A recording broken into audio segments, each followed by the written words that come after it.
Hey all you paper playing peoples, welcome back or welcome to Inky Finger Society. My name is Arwen and today we're going to try putting a chalkboard into our journal or folio or whatever project we have. This is quite big. I'm not going to be giving you measurements, I'm just going to be showing you how to do it because my chalkboard is really big because this is a really big folio.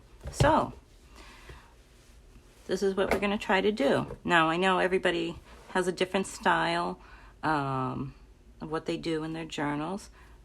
This is kind of a vintagey, distressed type thing. You could do something modern. What you're going to need is a couple of hinges with screws. These I reclaimed from a box. I think I say it later in the video. With this hinge.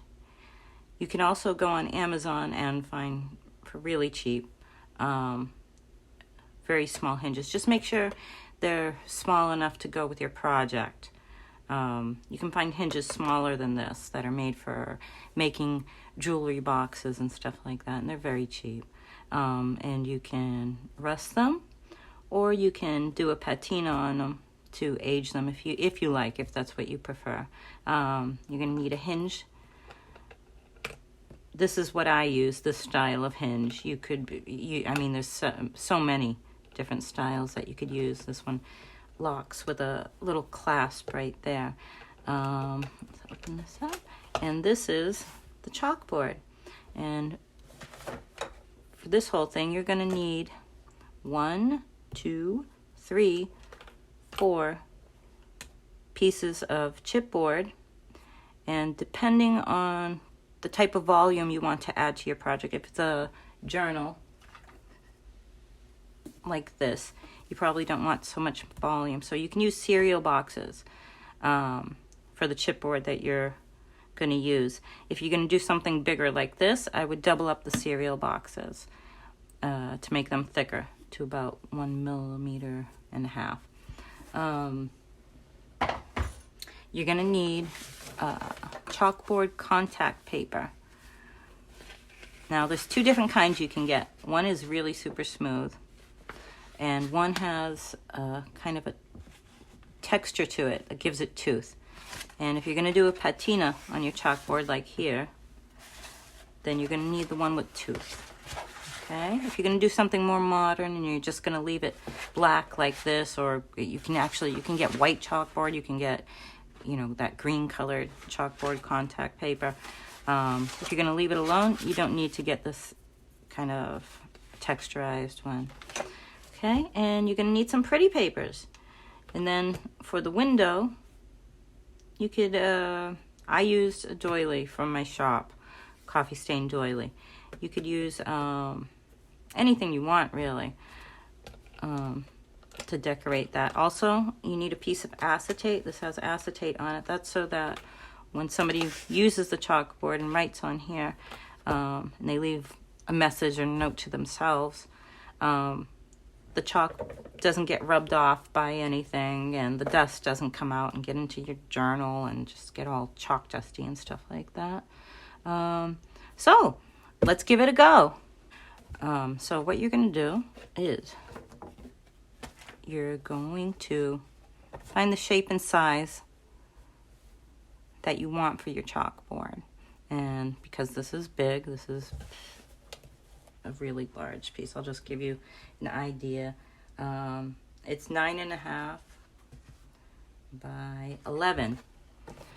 Okay, and what you're going to do is you're going to put your contact paper onto your chipboard.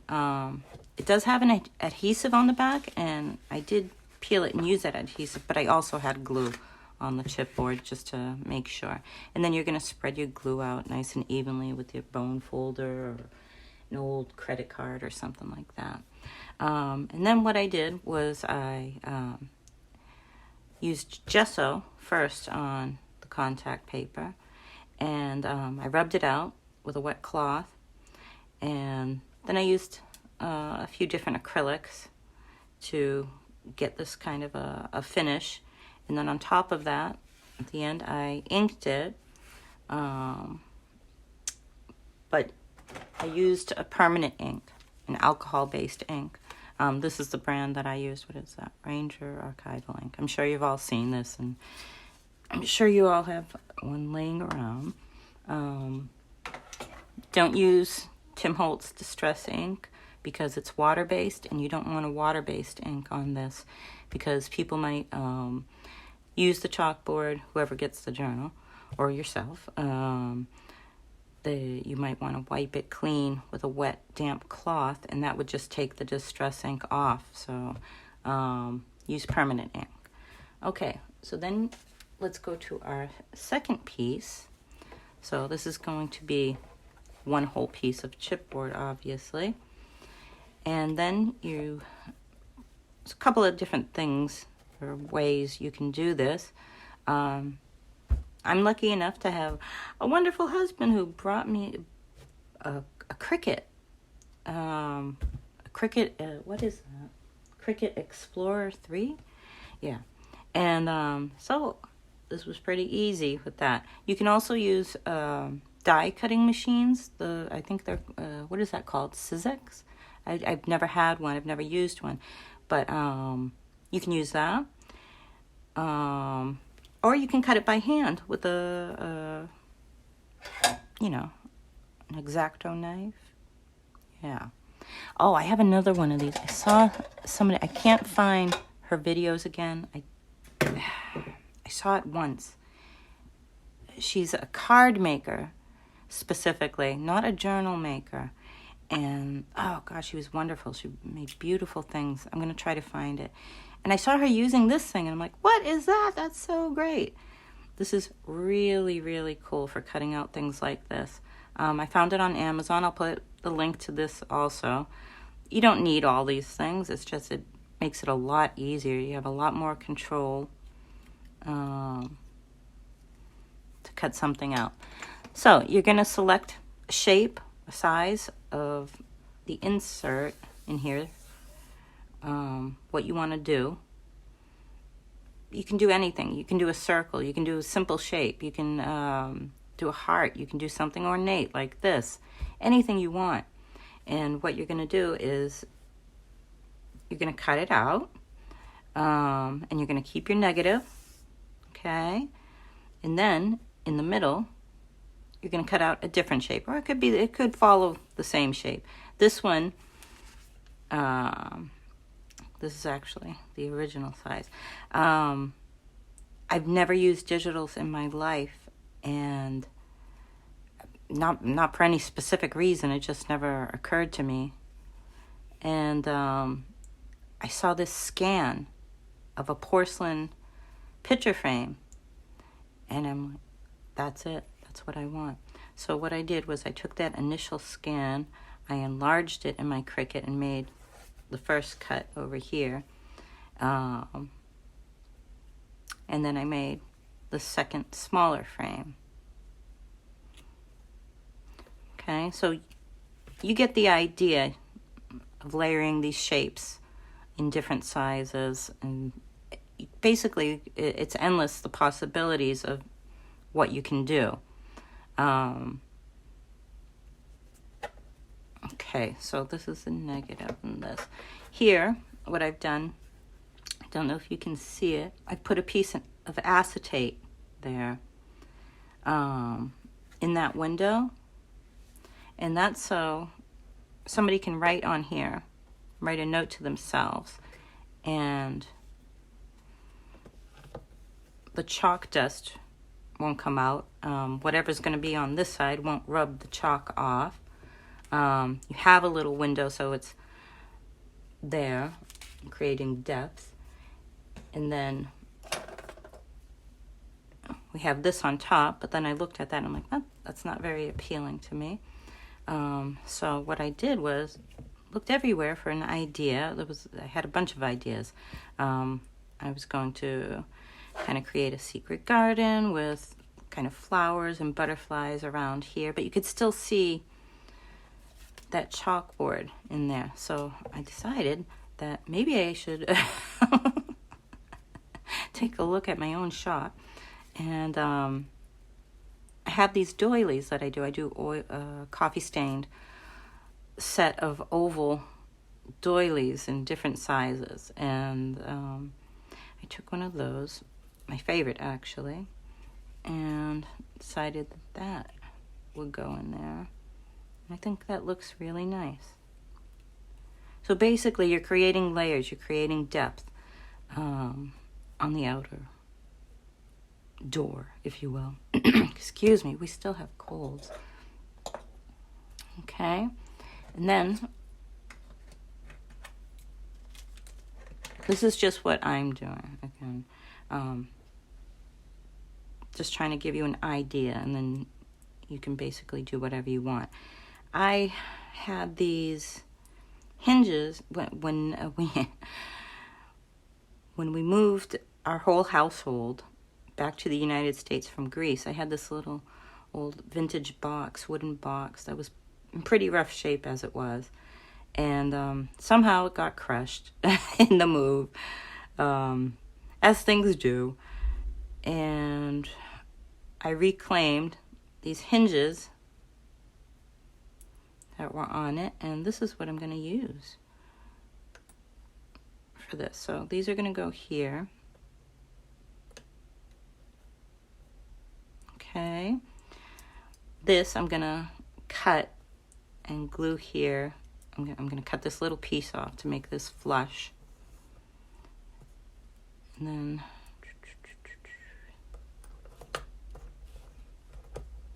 oh, that's backwards. I knew it was backwards. So this is going to go here. This is going to go here. Something like that. This closes. Like that. So you're going to have a secret chalkboard. Okay? So I hope this is all making sense. It's not exactly a tutorial again. It's to give you an idea of what's possible, what you can do, and how you can add a cute, hidden, reusable writing space into your folio or journal. So let's get started gluing this down.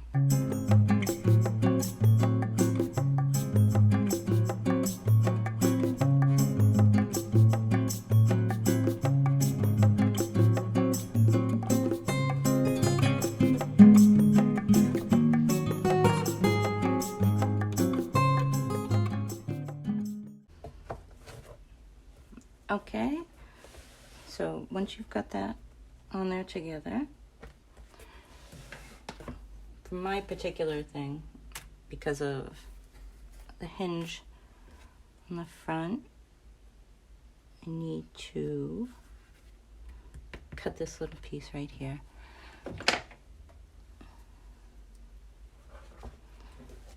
And try to make it flush. You can skip this step.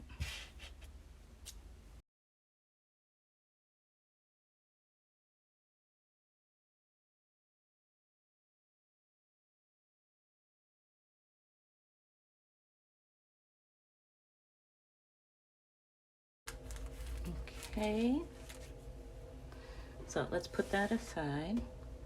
Now we have this.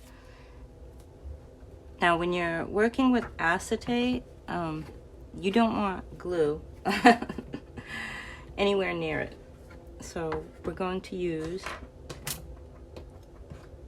double-sided tape with this.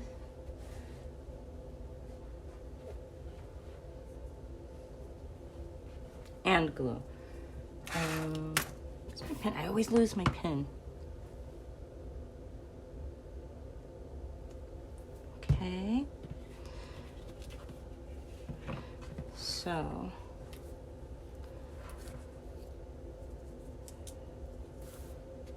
let's just make sure we have everything lined up. If you're using a symmetrical shape, you have to keep checking, make sure everything is lined up correctly. Okay. That's good. So we're going to put our doily on.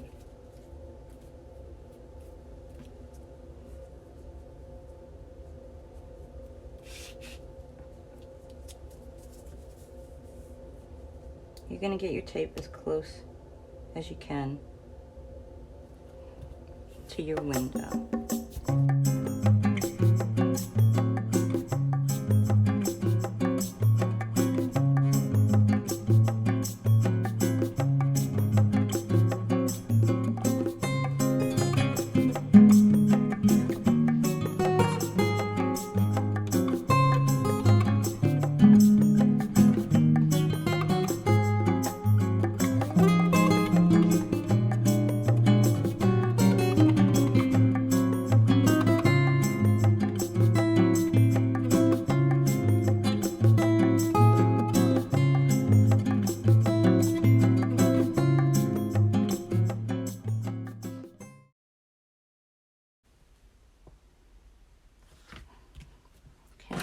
Slip this under here a little bit, right there.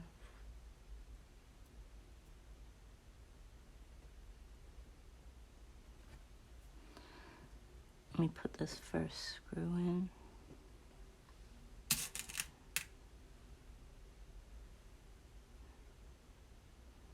I think I can get that in over there. Okay.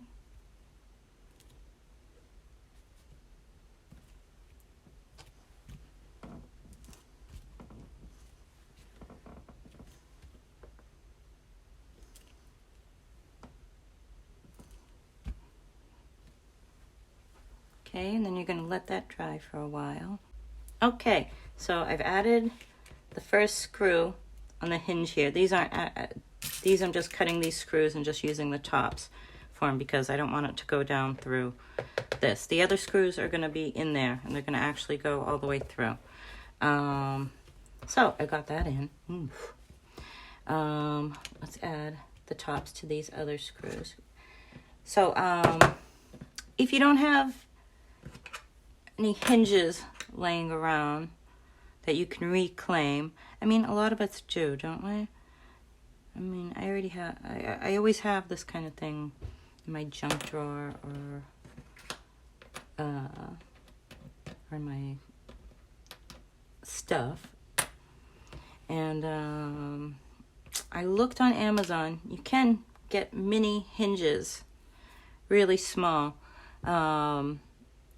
And you don't have to buy a lot. They're, well, they're about 20 to a pack. They're super cheap for what they are.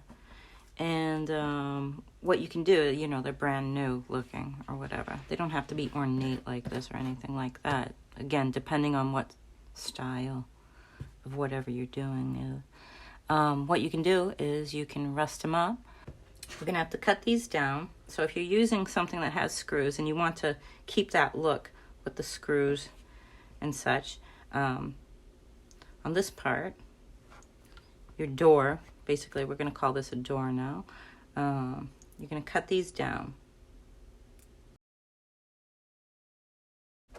And then you're going to take your awl, you're just going to make a little space in here, a little hole, just for the glue to grab. Okay.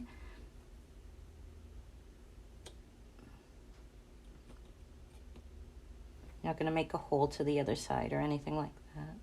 Just a little space. And you're going to be ever so careful with your glue. Just put a dot. Sure you don't put too much. It'll go all over the place, which is probably what's going to happen right now to me. But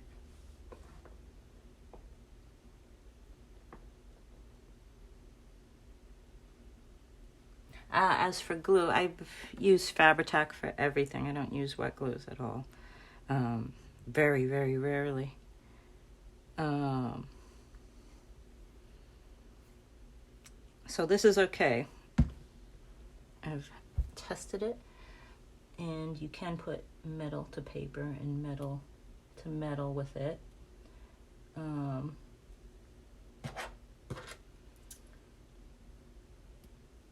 You can also use E6000. Oh, and you're going to turn these a little bit. They're going to grab into that small hole that you made.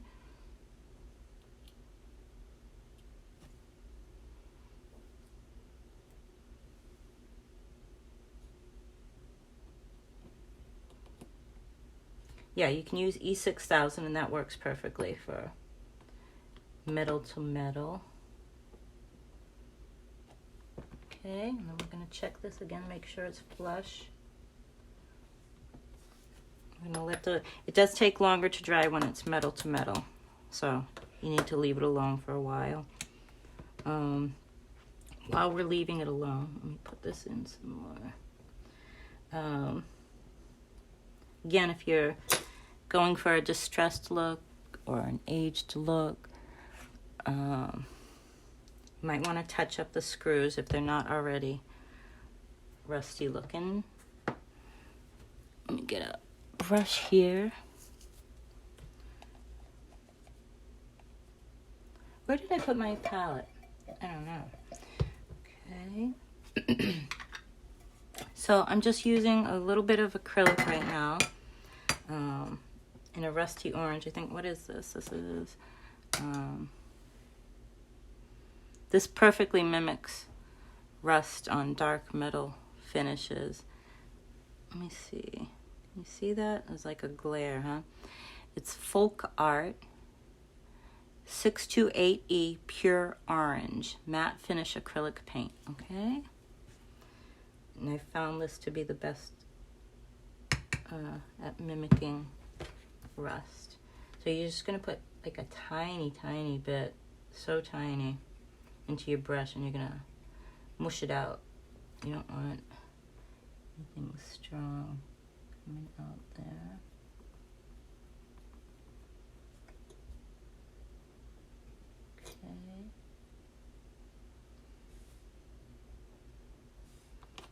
Okay, rub it out a little bit, tap it a little bit.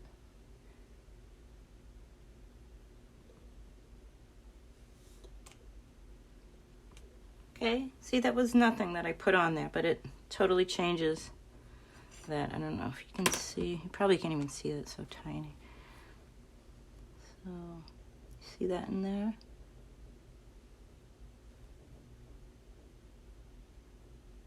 Probably can't. Okay.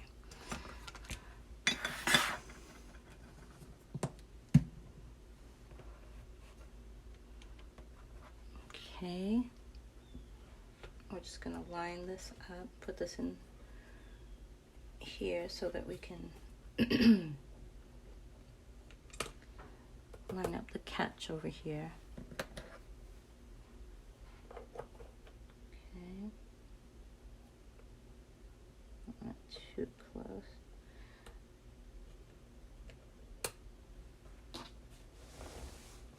Okay, looks good. I'm going to mark that.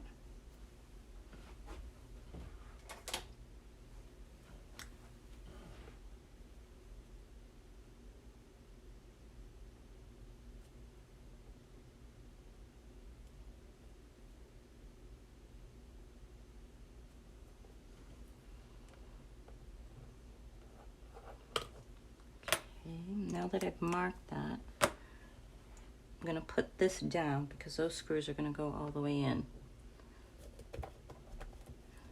into this section of the folio.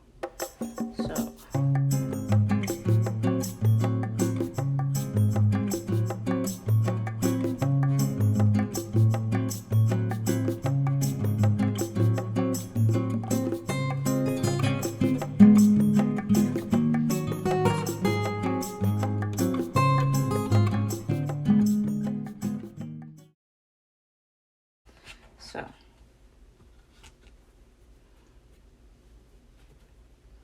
let's give it a once over.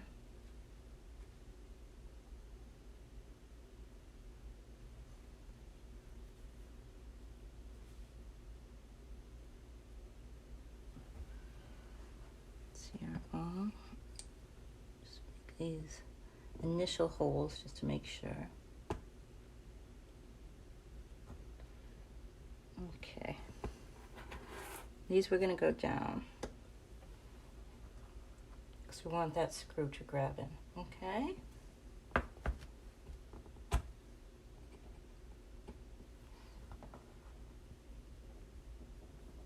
Don't worry about the, well, I'm not worrying about the other side because mine's going to be covered with something. So you're going to go accordingly. If you're using something like this again, those screws are far too long for that. So you can do just kind of this faux situation that I did over there. But I want these to grab on this one.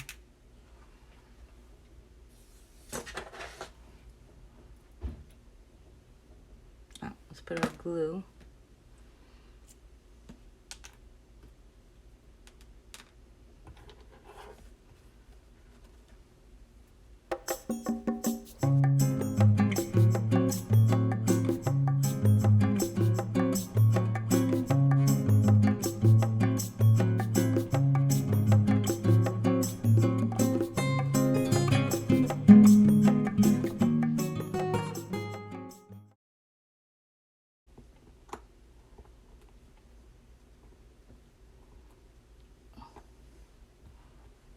Very cool. I'm going to touch these up.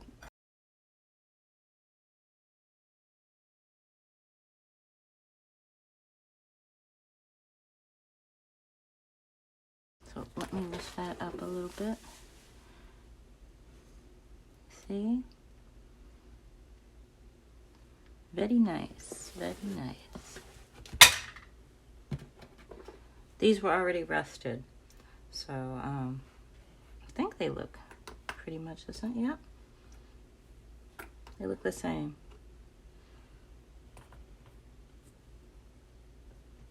Okay, so these we're going to put over here. Now the screws on this side are going to be cut like the other ones over here, and screws on this side are going to be long. Let's have a go at this. Okay. Let me just see how.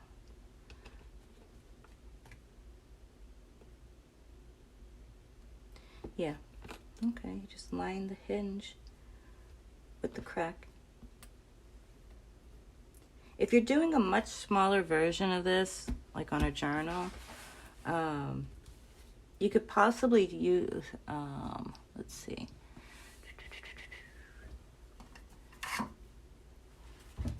bookbinding tape to hinge it, and then you just distress it, age it. You could put washi tape on top of it. I wouldn't recommend just using washi tape. That will not hold it. But bookbinding tape, proper bookbinding tape, will do the trick. And you don't even need to add glue once you remove the backing. I mean, it's just like super glue. So yeah, if you were doing a much smaller version, I think you could do that.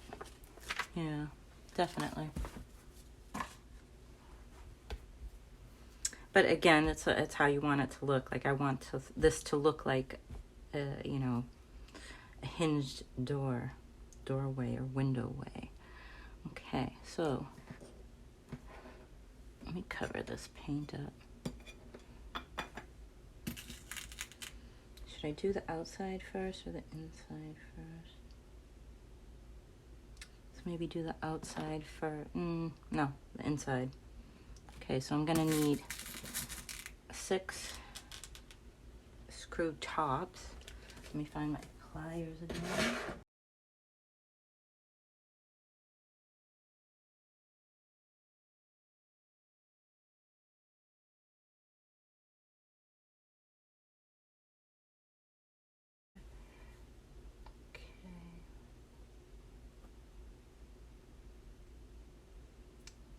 This one's a bit tricky because it's curved. You're in a curve here. You want these straight. Because if one of them is tilted in or out, it ain't gonna work.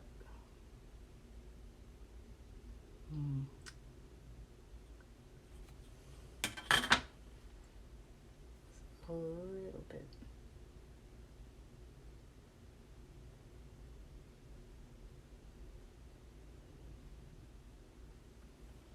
Okay, here goes nothing.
Okay, let's see if this works.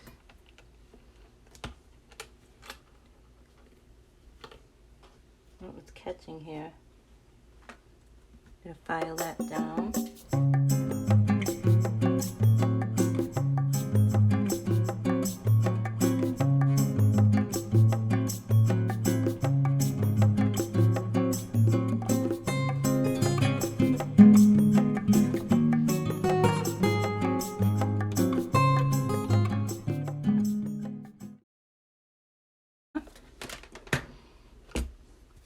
Okay, now we're going to re-ink this, which is not a big deal. I'm going to be doing gold leaf around the edges here anyways, but let's just do that real quick. If I could find my inker. Hello? Where did you go?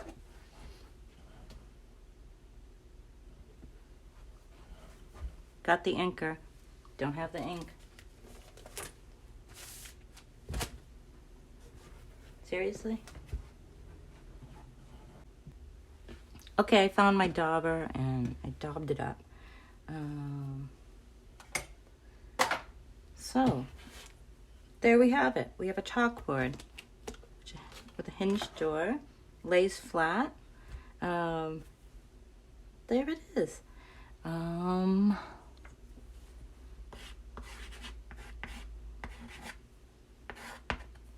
Bye, everybody.